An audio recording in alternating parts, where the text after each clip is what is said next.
Psalms 32. ഇന്നത്തെ ധ്യാനത്തിനായി 32-ാം സങ്കീർത്തനം വാക്യപ്രതി വാക്യമായി വായിക്കാൻ കഴിയുന്നത്. Psalms 32. ലംഘനം ക്ഷമിച്ചും പാപം മറിച്ചും കിട്ടിയവൻ ഭാഗ്യവാൻ.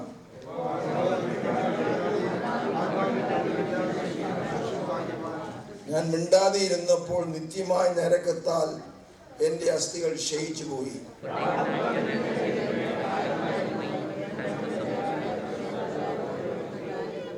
ഞാൻ എൻ്റെ പാവം നിന്നോട് അറിയിച്ചു, എൻ്റെ അകൃത്യം മറച്ചതുമില്ല. എൻ്റെ ലംഘനങ്ങളെ യഹോവയോട് ഏറ്റുപറയും എന്ന് ഞാൻ പറഞ്ഞു.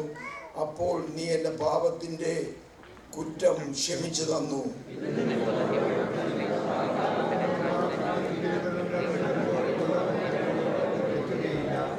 നീ എനിക്ക് മറുപടമാകുന്നു. നീ എന്നെ കഷ്ടത്തിൽ നിന്ന് സൂക്ഷിക്കും. രക്ഷയുടെ ഉല്ലാസഘോഷം കൊണ്ട് നീ എന്നെ ചുറ്റിക്കൊള്ളും.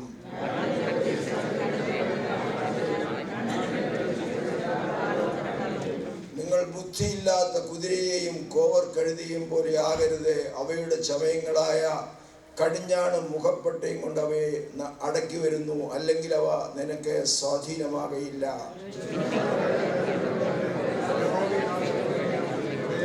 നമുക്ക് ഒരുമിച്ച് വായിക്കാം. നീതിമാന്മാരെ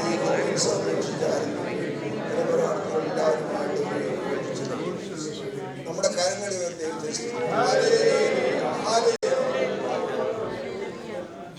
എല്ലാവർക്കും ഇരിക്കാൻ പറ്റും. കർത്താവ് നമുക്ക് നന്നായി മനോഹരമായ പാൽക്കാലത്തിനായി ഞാൻ ദൈവത്തെ സ്തുതിക്കുന്നു, മഹത്വപ്പെടുത്തുന്നു.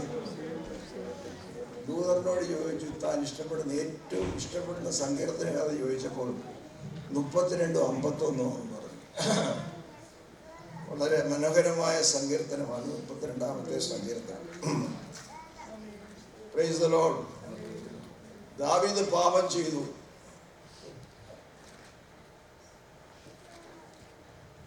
ആ പാപം ചെയ്തതിൻ്റെ ഫലമായി അവൻ അനുഭവിക്കേണ്ട കഷ്ടതകളെ പറ്റി എഴുതിയിട്ടുണ്ട്. അതിൻ്റെ 3-4 വാക്യങ്ങളുണ്ട്. ഞാൻ മിണ്ടാതെ ഇരുന്നപ്പോൾ നിത്യമായ നരകത്താൽ എൻ്റെ അസ്ഥികൾ ക്ഷയിച്ചു പോയി. മിണ്ടാതെ ഇരുന്നപ്പോൾ എന്ന് പറഞ്ഞാൽ പാവം ഏറ്റുപറയാതെ ഇരുന്നപ്പോൾ. പാപം ചെയ്തു.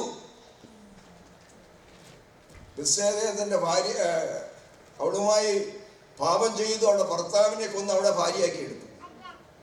എന്നെ ചിന്തിപ്പിച്ചത്, ഈ മനുഷ്യന് കുറ്റബോധമില്ലല്ലോ. ഇത്രയും പാവം ചെയ്തിട്ടും ദൈവത്തിന്റെ ഹൃദയപ്രകാരമുള്ളതായ ദാവീദ്, അവനൊരു കുറ്റബോധമില്ല.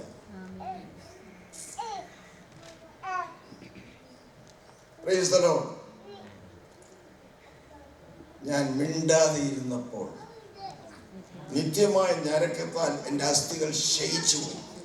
അതിന് ഇംഗ്ലീഷ് പറയുന്നത്, when I kept silence, my bones waxed all through my roaring all the day. ഈ ഞരക്കമല്ല, he was roaring all the day because of pain. പാപക്ഷമ പ്രാപിക്കാതെ ഇരിക്കുന്ന മനുഷ്യന്റെ അവസ്ഥയായത്.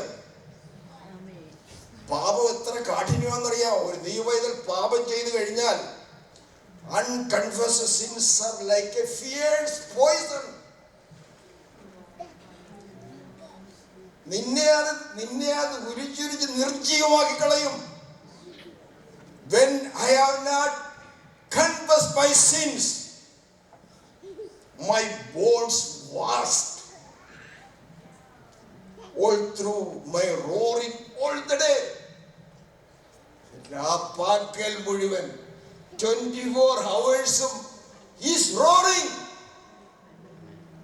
ദൈവത്തിന്റെ അഭിഷക്തനാ, ദൈവത്തിന്റെ ഹൃദയപ്രകാരമുള്ള ദാവീദ്. അവൻ പാപം ചെയ്തവന് കുറ്റബോധമില്ല.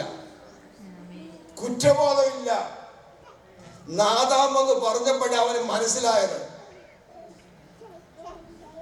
ഭയങ്കരം. നാദാൻ 2 കഥ അവനോട് പറയുന്നു. ഒരു സ്റ്റോറി പറയുന്നു. ഒരു ധനവാനും പാവപ്പെട്ടവന്. ധനവാൻ ഒത്തിരി ആടുകളുണ്ടായിരുന്നു. പാവപ്പെട്ട ഒരാട്. ധനവാൻ പാവപ്പെട്ടവന്റെ ആടിനെ കൊന്നാണ് ഭക്ഷണം ഉണ്ടാക്കിയത്. അപ്പോൾ ദാവീദ് പറയുക, അവൻ 4 ഇരട്ടി പകരം കൊടുക്കണം.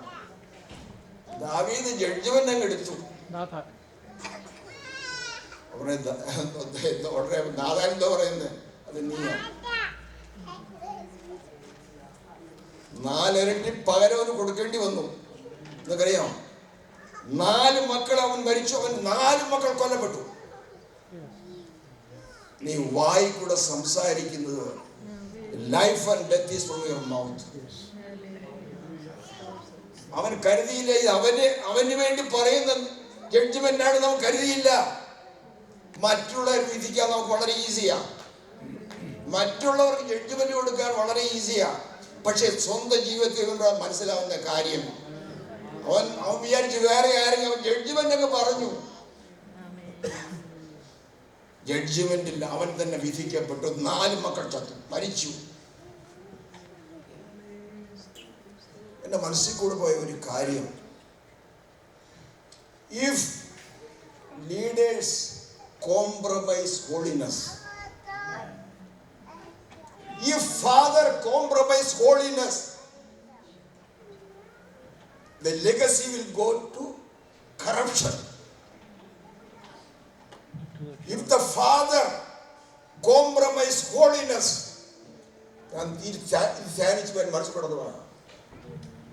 the legacy will go to those. Legacy will be more corrupted.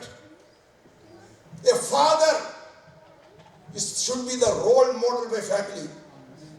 You should be a role model. You can't expect anything more than from your children. ഈ ദാവീദിന്റെ കുടുംബം മുഴുവൻ ഭംഗനായതിന്റെ കാരണം ഈ ദാവീദാണ്.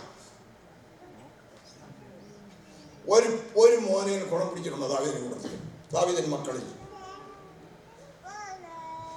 കാരണം he could not discipline his children. When he is at fault, how can you discipline your children? പ്രിയപ്പെട്ടവരെ, കുഞ്ഞുങ്ങളെ മര്യാദ പഠിപ്പിക്കണമെങ്കിൽ നീ നന്നായിട്ട് നടക്കണം.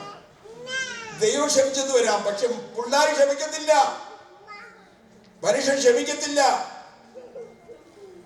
ദാവീദിന്റെ കുടുംബത്തിൽ ഒറ്റയൊരു ചെറുക്കൻ ശരിയായില്ല. കാരണം അവൻ പാപം ചെയ്തു. You should be a role model in your family, your father, mother. നിങ്ങളുടെ സംസാരങ്ങൾ, ഇടപാടുകൾ, കൊടുക്ക വാങ്ങലുകൾ, that is an example for your children. Character begins at home but never ends there. നമ്മുടെ സംസാരങ്ങൾ, അന്യോന്യമുള്ള സംസാരങ്ങൾ, അതാ കുഞ്ഞുങ്ങൾ പിടിക്കുന്നത്. ദാവീദിന്റെ കുടുംബമാണ് ഇസ്രായേലിന്റെ പരിതാപകരമായ അവസ്ഥയ്ക്ക് കാരണം. നമ്മൾ അതിനെ പറ്റി ഒത്തിരി പുകഴ്ത്തും. എന്നെ വളരെ ചിന്തിപ്പിച്ച ഒരു കാര്യം, ഓരോന്ന് എടുത്തു നോക്കിയേ. ശലോമോൻ 1000 ഭാര്യമാരുണ്ടോ അവന്? 2 പ്രാവശ്യം ദൈവം കടന്നു വന്ന് പ്രത്യക്ഷപ്പെട്ടവരോട് സംസാരിച്ചതാ. അത്ര അനുഗ്രഹീതനായൊരു രാജാവ് അവൻ. നീ അന്യ ദൈവത്തിങ്ങളെ സേവിക്കരുത്, അന്യ പെണ്ണുങ്ങളുമായി വിവാഹം കഴിക്കരുത് അവനോട് പറഞ്ഞതാ. ദൈവത്തിന്റെ വാക്ക് കേൾക്കാതെ അവന്റെ ഇഷ്ടപ്രകാരം ജീവിച്ചതിന്റെ ഫലമായി അവന്റെ മായന്റെ സമയത്ത് രാജ്യം 2ആയി. ഇതിന്റെ എല്ലാ ആരംഭം ദാവീദാണ്.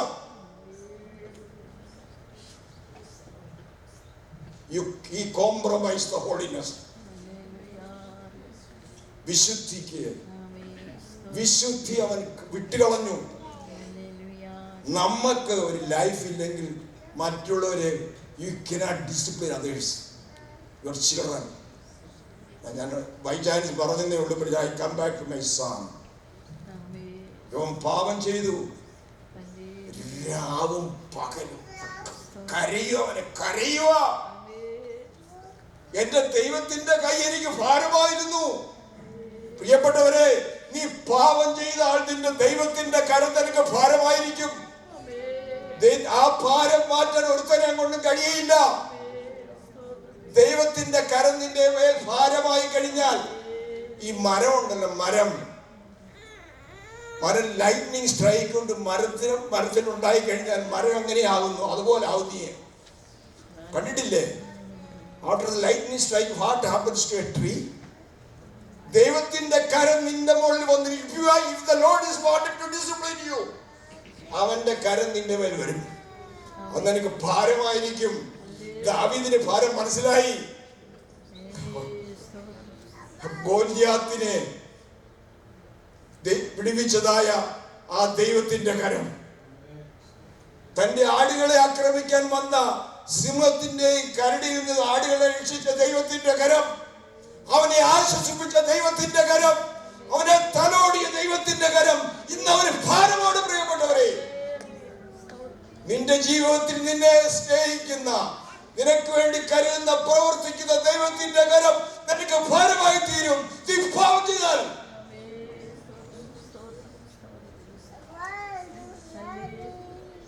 നിന്റെ ജീവിതത്തിൽ പാപം കടന്നു വരരുത്.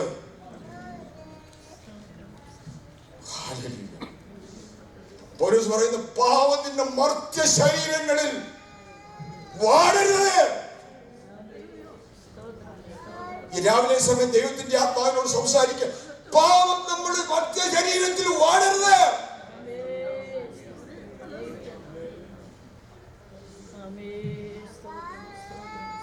ഇതിനെ സിമ്പിളായിട്ട് കണക്കാക്കരുത് പ്രിയപ്പെട്ടവരെ. നീ മറ്റുള്ളവർക്ക് പ്രശ്നമില്ല, നീ ദൈവവേദനാണ്.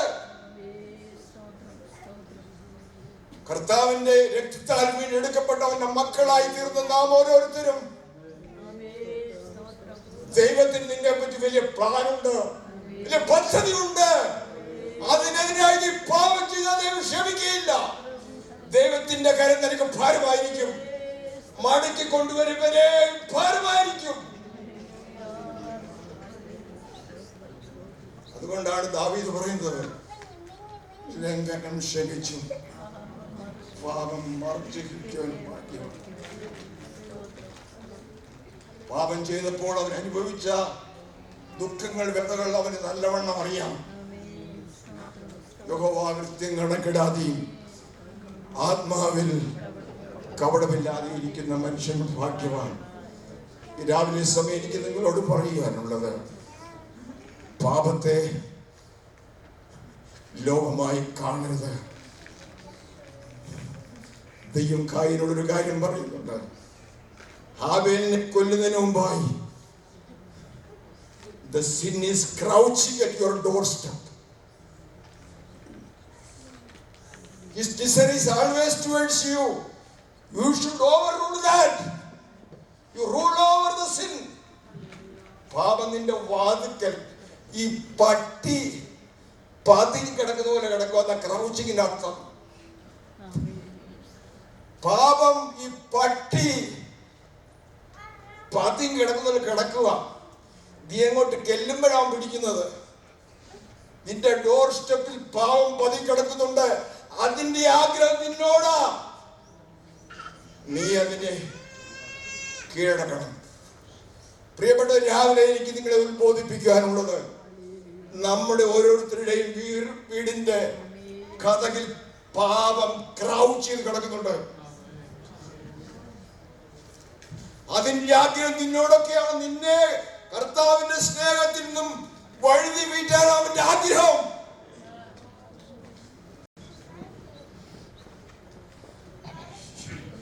Your control, your rule over it. Praise the Lord. അവനത് കേട്ടില്ല, കായൻ കേട്ടില്ല. ദൈവം അവന് വാണിംഗ് കൊടുത്തിട്ട് അവൻ കേട്ടില്ല. എന്ത് പറ്റി? സ്വന്തം അനിയനെയും കൊന്നു. പാപത്തെ ലഘുവായിട്ട് കാണരുത്. ഡിയർ ബ്രദേഴ്സ് ആൻഡ് സിസ്റ്റേഴ്സ്, പൗലോസ് ഒരു കാര്യം പറയുന്നുണ്ട്.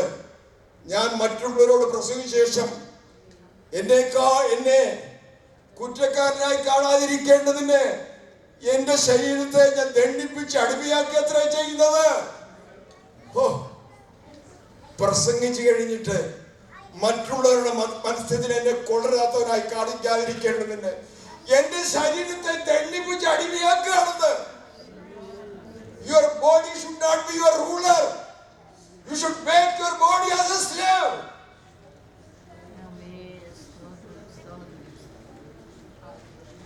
Praise the Lord.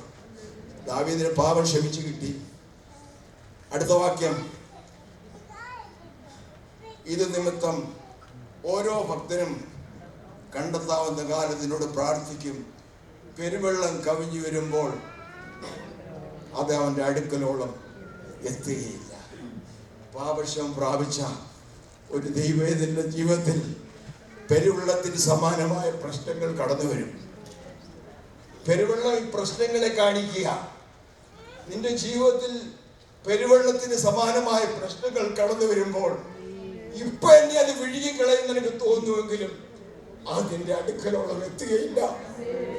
അതിന്റെ അടുക്കൽ സഹോദര സഹോദരി, പെരുവെള്ളം എത്ര ഇരച്ചു കടന്നു വന്നാലും നീ ഒരു ദൈവത്തിലാണെങ്കിൽ നിന്റെ അടുക്കലോളം എത്തുകയില്ല. Praise God. Let us take this word in our heart. പെരുവെള്ളം ഇരഞ്ഞു വന്നാലും അതിന്റെ അടുക്കലോളം എത്തുകയില്ല. അവൻ നിനക്ക് മറുപടമാകുന്നു. ഞാൻ സംഭവം പറയട്ടെ, പക്ഷെ സമയമായോ? ഒരു സംഭവം പറഞ്ഞാൽ ഇരിക്കാം. അതായത് 1982 December 1st and 2nd midnight, there was a great tragedy took place in Bhopal. You might be knowing the Union Carbide factory. The leakage of MIC gas took place. Lakhs of people died. Lakhs of people. We were living just 4 miles away from that plant. But let me tell you, none of the children of God, blood-washed children of God, were affected. പെരുവെള്ളം കവിഞ്ഞു വരും, പ്രശ്നങ്ങൾ കവിഞ്ഞു വരും. എന്റെ കർത്താവിന്റെ രക്തത്താൽ വീണ്ടെടുക്കപ്പെട്ട ദൈവവേദനയെ ആ നിന്റെ അടുക്കലോളം എത്തുകയില്ല. അനേകര് പട്ടു വീണപ്പോൾ, അനേകര് ലോകത്തിൽ നിന്ന് മാറ്റപ്പെട്ടപ്പോൾ നിന്നെ കാത്തത് കർത്താവാണ്. ജീവിതത്തിൽ പെരുവെള്ളം കടന്നു വരും പ്രിയപ്പെട്ടവരെ. പലപ്പോഴും കണ്ണിനെ മുക്കിക്കളയും തോന്നുക, നിന്റെ അടുക്കലോളം എത്തുകയില്ല. അവൻ നിനക്ക് മറുപടമാകുന്നു. He is your hiding place. അവൻ നിന്നെ കഷ്ടത്തിൽ സൂക്ഷിക്കും. രക്ഷയുടെ ഉല്ലാസഘോഷം കൊണ്ട് അവൻ നിന്നെ താങ്ങും. ഈ ദാവീദ് 51-ാം സങ്കീർത്തനത്തിന്റെ കാര്യം പറയുന്നുണ്ട്. രക്ഷയുടെ സന്തോഷം കർത്താവിൽ നീ എന്നും പാലക്കി തരണമേ. ഇപ്പം പറയുക, രക്ഷയുടെ ഉല്ലാസഘോഷം കൊണ്ട് നീ എന്നെ താങ്ങും. രക്ഷ നഷ്ടപ്പെട്ടതാ അവര്. രക്ഷയുടെ സന്തോഷം നഷ്ടപ്പെട്ടതാ. പാപത്തെ ഏറ്റു പറഞ്ഞപ്പോൾ രക്ഷയുടെ ഉല്ലാസഘോഷം കൊണ്ട് അവൻ എന്നെ താങ്ങും. ഇതിനകത്ത് ദൈവം എന്റെ വാക്യം പറയുന്നുണ്ട്. അവിടെ പറഞ്ഞിട്ട് ഇരിക്കാം. ദൈവം പറയുന്ന ഒരു വാക്യം, 2 വാക്യങ്ങളാണ്. അതായത്, ഞാൻ നിന്നെ ഉപദേശിച്ച് നടക്കേണ്ടുന്ന വഴി നിന്നെ കാണിച്ചു തരും. കർത്താവ് നമ്മളെ കാണിച്ചു തരും. നമ്മളെങ്ങനെയാ പോകണം, വഴി ഇതാകുന്നു, ഇതിലെ നടന്നുകൊടുക്കാന്ന് പറയും. പക്ഷെ പലപ്പോഴും നമ്മൾ കേൾക്കാതെ നടക്കുന്നത് കേട്ടോ. ഞാൻ നിന്റെ പേര് ദൃഷ്ടി വെച്ച് ഈ രാവിലെ കർത്താവിനോട് സംസാരിക്കാം. നടക്കേണ്ടുന്ന വഴി അവൻ നിന്നെ കാണിച്ചു തരും. ദൃഷ്ടി നിന്റെ മേൽ വെച്ച് നിനക്ക് ആലോചന പറഞ്ഞു തരും. പക്ഷെ ഒരു കാര്യം നീ ചെയ്യണം. നീ, അടുത്ത വാക്യം, നിങ്ങൾ ബുദ്ധിയില്ലാത്ത കഴുതയെ പോലും കുതിരയെ പോലും കോവർ കഴുതയെ പോലും ആകരുത്. അത് ദാവീദിനെ ഉദ്ദേശിച്ചാ പറയുന്നത്. അവൻ ബുദ്ധിയേട് കാണിച്ചു, പക്ഷെ മൂക്കേറിട്ടവരെ പിടിച്ച് ശരിയാക്കി. നീ ബുദ്ധിയില്ലാത്ത കുതിരയെ പോലും കോവർ കഴുതയെ പോലും ആയി കഴിഞ്ഞാൽ മൂക്കാറിട്ട് നിന്നെ ലെവലിൽ കൊണ്ടുവന്ന് ദൈവം പറയുക. ഈ രാവിലെ ഈ ദൈവത്തിന് വരെ ഏറ്റെടുക്കുക. അവൻ നടക്കേണ്ടുന്ന വഴി നിന്നെ അഭ്യസിപ്പിക്കും. നിനക്ക് ഉപദേശിച്ച് പറഞ്ഞു തരും. നീ അതിലെ കൂടെ പോയില്ലെങ്കിൽ ഈ കുതിരയും കോവർ കഴുതയും കൺട്രോൾ ചെയ്യുന്ന മൂക്കാരിട്ട് നിന്നെ തിരിച്ചു കൊണ്ടുവന്ന ആ ദൈവശബ്ദം ഈ രാവിലെ എത്തുന്നവരോട് സംസാരിക്കുകയാണ്. അവൻ നടക്കേണ്ടുന്ന വഴി നിന്നെ അഭ്യസിപ്പിക്കും. നിനക്ക് ബുദ്ധി ഉപദേശിച്ചു തരും, ആലോചന പറഞ്ഞു തരും. അത് കേട്ടില്ല എങ്കിൽ ബുദ്ധിയില്ലാത്ത കുതിരയും കോവർ കഴുതിയും കൺട്രോൾ ചെയ്യുന്നത് പോലെ മൂക്കറ ഇട്ട് കൺട്രോൾ ചെയ്യുന്നു. നമുക്ക് ദൈവത്തിന്റെ ആലോചന ശബ്ദം കേട്ട് അതിന് പ്രകാരം നമുക്ക് മുമ്പോട്ട് കർത്താവ് നമ്മളെ അനുഗ്രഹിക്കട്ടെ. ഒരു കാര്യം കൂടെ പറഞ്ഞിരിക്കാൻ ആഗ്രഹിക്കുമെങ്കിൽ അടുത്ത വ്യാഴാഴ്ച ഞാനും എൻ്റെ ഭാര്യയും കൂടെ യാത്ര പോവുക. നിങ്ങൾ ഞങ്ങൾക്ക് വേണ്ടി പ്രാർത്ഥിക്കണം. കർത്താവിൻ്റെ വരവ് താമസിക്കുന്നെങ്കിൽ 4 മാസം കഴിഞ്ഞ് നമുക്ക് കാണാം. ദൈവം നമ്മുടെ ഓരോരുത്തരെ അനുഗ്രഹിക്കട്ടെ. ഇന്ന് നമ്മുടെ പ്രമോദ് നമ്മുടെ ഒത്തേ കടന്നു പല നാൾക്ക് after so many years I am able to see Pramod his children. I am so happy to see you, brother. May God bless you. ദൈവം നമ്മളെ ഓരോരുത്തരെ അനുഗ്രഹിക്കട്ടെ. ഈ വചനങ്ങളാൽ ദൈവം നമ്മളെ അനുഗ്രഹിക്കട്ടെ. വാസ്തവമായി പരിപൂർണമായി ഞാൻ വിശ്വസിക്കുന്നു ദൈവാത്മാവ് ഓരോരുത്തരോട് സംസാരിച്ചു. പാപത്തെ ലഘുവായി കാണരുത്, പാപത്തെ ലഘുവായി കാണരുത്. Praise